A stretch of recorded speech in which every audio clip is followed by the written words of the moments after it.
Welcome to mega 9 TV. Greater Hyderabad greatest గా మారనుందా? అందుకోసం ప్రభుత్వం యాక్షన్ ప్లాన్ రెడీ చేసిందా అంటే అవుననే సమాధానాలు వినిపిస్తున్నాయి.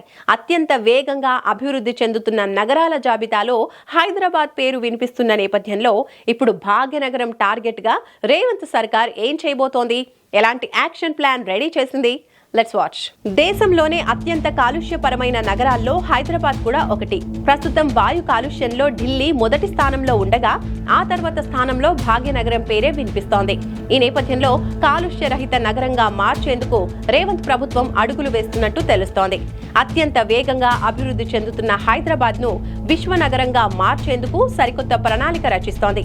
అందులో భాగంగా Hyderabad city innovative and transformative infrastructure project చేపట్టి 5,942 కోట్ల రూపాయల నిధులను పురపాలక సంఘానికి మంజూరు చేసింది రాష్ట్ర ప్రభుత్వం. దీన్ని బట్టి చూస్తే గ్రేటర్ హైదరాబాద్ పై రేవంత్ సర్కార్ ఏ స్థాయిలో ఫోకస్ పెడుతున్నారో అర్థం చేసుకోవచ్చు.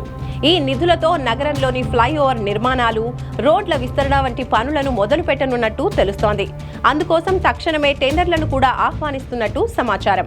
గ్రేటర్ హైదరాబాద్ మున్సిపల్ కార్పొరేషన్ పరిధిలోని 6 జోన్లలో 5 ప్యాకేజీల కింద ఈ పనులు మొదలు కానున్నట్టు తెలుస్తోంది. సికింద్రాబాద్ జోన్లోని ఏఓసీ సెంటర్ చుట్టూ ప్రత్యామ్నాయ రహదారుల నిర్మాణం కోసం అత్యధికంగా 940 కోట్ల రూపాయలు విడుదలకు అనుమతులు ఇచ్చింది ప్రభుత్వం. శేరిలింగంపల్లి జోన్లో Khajaguda, triple IT junction, Wipro జంక్షన్ల అభివృద్ధికి 837 కోట్ల రూపాయలు, మియాపూర్ ఎక్స్ రోడ్ నుంచి ఆల్విన్ ఎక్స్ రోడ్ వరకు 6 వరుసల ఫ్లైఓవర్, లింగంపల్లి నుంచి గచ్చిబౌలి వైపు 3 వరుసలతో అండర్ పాస్ నిర్మాణానికి 530 కోట్ల రూపాయలు విడుదల చేసింది రాష్ట్ర ప్రభుత్వం.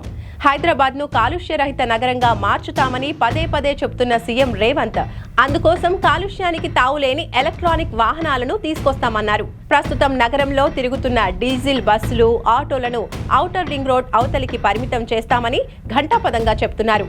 దీంతో గ్రేటర్ హైదరాబాద్ లో కాలుష్యం తగ్గడంతో పాటు క్లీన్ సిటీగా మారుతుందని ప్రభుత్వ వర్గాలు చెబుతున్నాయి. మొత్తానికి భాగ్యనగరాన్ని విశ్వనగరంగా మార్చే దిశగా రేవంత్ సర్కార్ గట్టిగానే ప్లాన్ చేస్తున్నట్టు తెలుస్తోంది.